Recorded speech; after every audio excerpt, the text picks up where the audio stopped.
Welcome back my new blog. જય માતાજી, જય શ્રી રામ. તો ફરી એકવાર મારા બ્લોગ વિડીયોની અંદર તમારું સ્વાગત છે. તો બધાને દિલથી જય શ્રી કૃષ્ણ, રાધે રાધે, જય માં મોગલ. અત્યારમાં છે ને જો અમે કામ ઉપાડી લીધું છે વેફરનું. કાલે છે ને 53 કિલોનો કટો મગાવ્યો છે, એટલે છે ને 53 કિલોની વેફર કરવાની છે. જો અત્યારમાં વેફર પાડવાનું કામ ચાલુ કરી દીધું. ઓલા એટલા બટેટા છે ને છાલ પાડી નાખીને હજી ગુણ જો ભરી છે. ને આ બાજુ જુઓ વેફર પાડવાનું કામ આલે છે. બાકી આમાં ધોવાનું કામ આલે છે. 2-3 પાણી ધોવાની હોય, અહીં નાખવાની છે. અહીં વેફર કાઢીને પછી આમાં નાખવાની, પછી આ પાણીમાં નાખવાની, ને પછી લાસ્ટમાં એક અહીં ડોલ પડી છે. એવી રીતે કંઈક 3 પાણીની અંદર ધોવાની છે. પછી છે ને એને અહીં ગરમ પાણી મૂક્યું છે ચૂલા ઉપર, એમાં બાફવાની હોય. બાફીને પછી એને કંઈક ફૂકવવાની હોય. એવી રીતે હોય ને. જય ભગવાન, જય શ્રી કૃષ્ણ. હાલો આજે આપણે છે બટેટાની વેફર પાડવાની છે. આ તારી બા કહી ગયા હતા કે મારા બા મને બધુંય કહી ગયા, વેફર પાડીને જેમ વેફર પાડજો ને કામ કરજો. તો હાલો આપણે છે ને થોડીક મદદ કરવા લાગીએ. ઓલા બટેટા છે ને એ ફોલવા લાગીએ એટલે વહેલું કામ પતે. આ બધી છે ને હવે ફોલવાય બાંધી મૂકી દે. માર જવું પાર્લર પછી 8:30 થઈ ગયા. તો હવે નથી ફોલવાના. ઓતા માર નથી ફોલવા હું. તો હાલો ભાઈ છે ને એક આ તગારું જો એક તગારું એક ફોલી નાખ્યા. નવી એને વેફર પાડશે, પછી 2-3 પાણીમાં ધોહે, પછી બાફા મૂકશે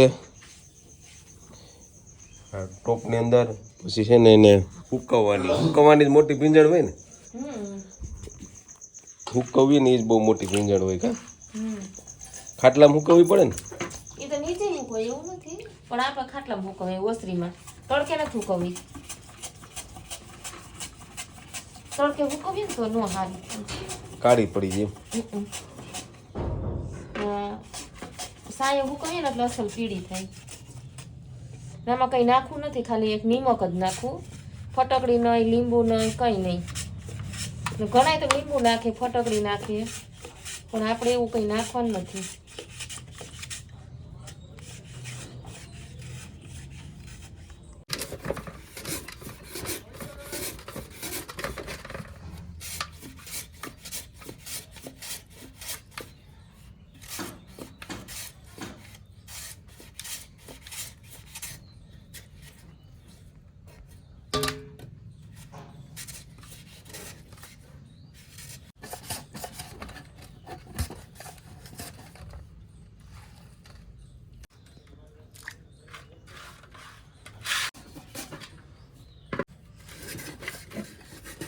તો વેફરનું કામ ચાલુ છે ને વચ્ચે છે ને ઇન્ટરવેલ આવ્યો છે. એટલે ઇન્ટરવેલ તો નથી આવ્યો, પણ આપણે છે ને આ બેનને ત્યાંથી પોપૈયો લઈ આવ્યા ને, તો એ વચ્ચે છે ને નાસ્તો કરવાનો છે. બાકી જો વેફરનું કામ ચાલુ છે.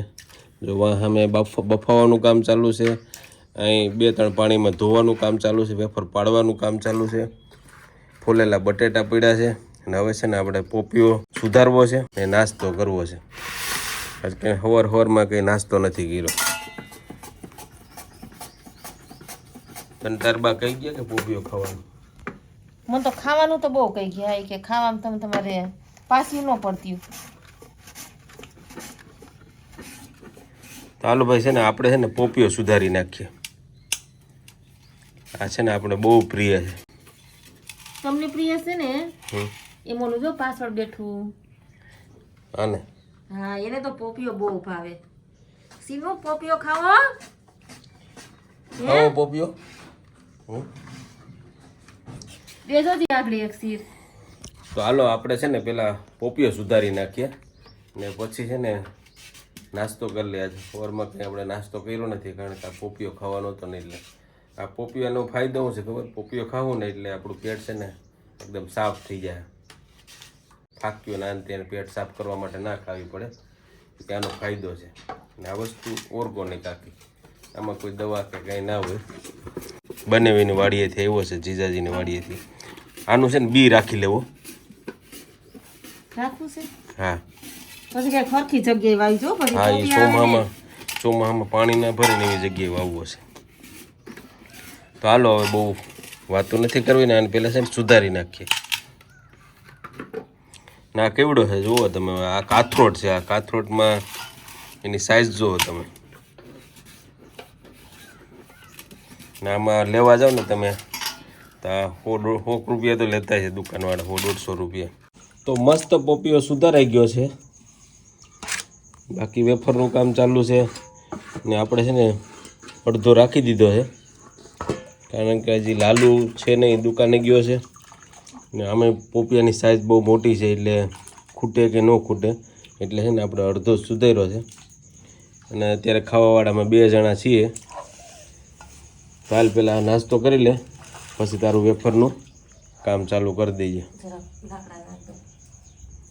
બાકી જો ચૂલે છે ને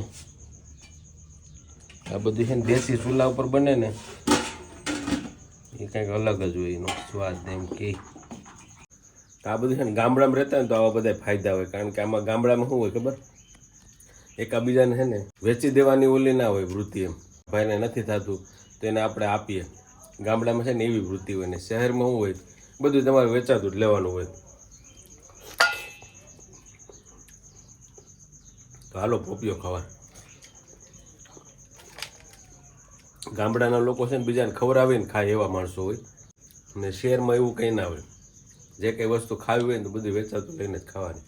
જોકે અહીંયા એવું કંઈ થતું ન હોય, બધા વેચાતું લઈને જ ખાતા હોય. પોપિયો છે 1 નંબર. આમાં તો કોઈ દવા કે એવું કંઈ ન હોય, ઓર્ગોનિક જ હોય. એટલે અને આ ઝાડ પાકનો છે, એમને ઝાડમાં પાકી ગયો. બાકી આમાં શું હોય, બધું પશુ પક્ષી ખિલસ્કોલા અને ઉંદેડા ને એવું બધું ખાતું હોય. બધા ખાતા વધે ને એ ખેડૂતના હાથમાં આવે, બધા પશુ પક્ષી ખાય, એ ટોસાય મારી જતા હોય. હાલો આપણે ખાઈ લીધો. એટલે આ તગારું ખાલી થઈ ગયું છે. કટિંગ કરવાનું હતું ને વેફર ને બધું કટિંગ થઈ ગયું છે. ધોવા નાખી છે, પછીથી ચોખ્ખા પાણીમાં છે, અડધી છે ને આમાં બફાય છે. ને જો અહીં છે ને આ બફાઈને રેડી થઈ ગઈ છે. હવે છે ને સૂકવવાનું કામ હાલે છે. આ બહુ લાંબી પ્રોસેસ છે. આ પાછી આને છે ને આમ એક સૂકવવાની હોય, એટલે પીંજણવાળું એમ તો પણ ખાવા ટાણે મજા આવે. ખાવાનું તમને ભાવે ને તો પિંજણ ન કહેવાય, ભાવતી હોય ને તો પિંજણ ન કહેવાય. એટલે જો આમ છે ને એક સૂકવવી પડે.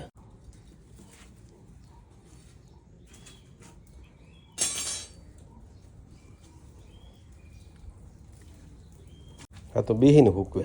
તું કયું નહીં ધોળું તમને ખબર છે? હા ખબર જ હોય ને. શું ખબર છે? ધોળો હોય. હા તો બસ થાકી ગયા હોય. તે તો કેમ પોલીસનું મેદાન પાસ કર્યું હોય. પોલીસનું મેદાન ઈ કરવું સારું, આના કરતા રહ્યો. પાસ થઈ જાય નોકરી તો મળી જાય. હવે શું અમને મળે? ચૂપ હો જા, 7મી ફેલ, ચૂપ હો જા. એક ખાટલો થયો ને ભાઈ, મોઢે ફીણા આવી ગયા. આ બધું કામ છે ને ભાઈ આપણું નથી. આ આપણે થાળીમાં આવે ને તે ખાવું બધું સારું લાગે. બાકી આજે બનાવે ને બાયું એને ધન્યવાદ દેવો પડે ભાઈ. આ પીંજણ એટલે વાત પૂછોમાં. હું અહીં સવારનો સૌ ને હજી તો આ બફાવાની ને ધોવાની પડી ને આ બફાવાનું કામ હાલે. પછી એના એક કરીને સૂકવવાની, એ બધાથી છે ને અઘરું કામ છે. એક છૂટી કરીને એક અલગ સૂકવવાની. હવે જો આમ ઘરમાં છે ને હેઠે કંઈક હાડલા ને એવું પાથરીને જો ઘરમાં સૂકવવાની છે પંખા નીચે. એટલે જો અહીંયા હંજવારીને હું બધું કાઢી નાખ્યું. શેટી એક ઊભી કરી દીધી ને પંખો ચાલુ કરી દીધો. હવે છે ને કંઈક હાડલા પાથરી દે, એમાં છે ને સૂકવવાની છે. એટલે એક કરીને એ બહુ અઘરું છે.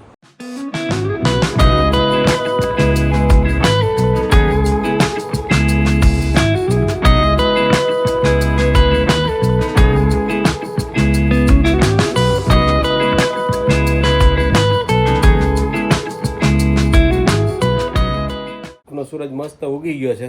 આજે છે ને વાદળા છે, જુઓ આકાશમાં એકદમ છે ને વાદળા છે ને સૂરજનારાયણ છે ને અહીં છે વાદળાની અંદર. એટલે આજ બહુ છે ને તડકો પણ નથી ને વાદળછાયું વાતાવરણ છે, એટલે એકદમ મસ્ત વાતાવરણ છે. બાકી જો વેફરનું કામ હાલે છે. હવે આ છે ને છેલ્લો લાટ છે બફાઈની.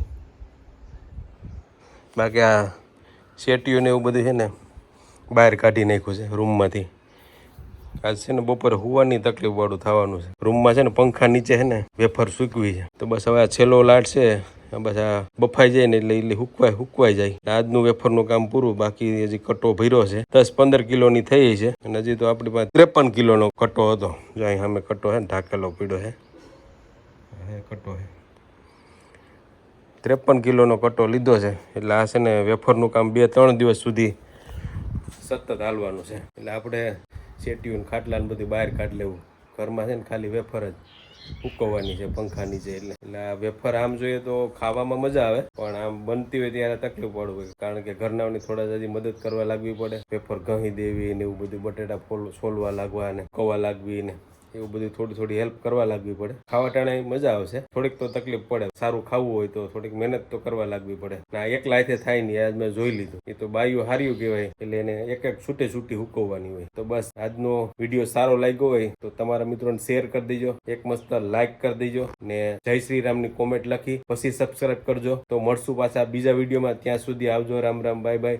ને તમારું ખાસ ધ્યાન રાખજો ને સબસ્ક્રાઇબ કરવાનું ભૂલતા નહીં.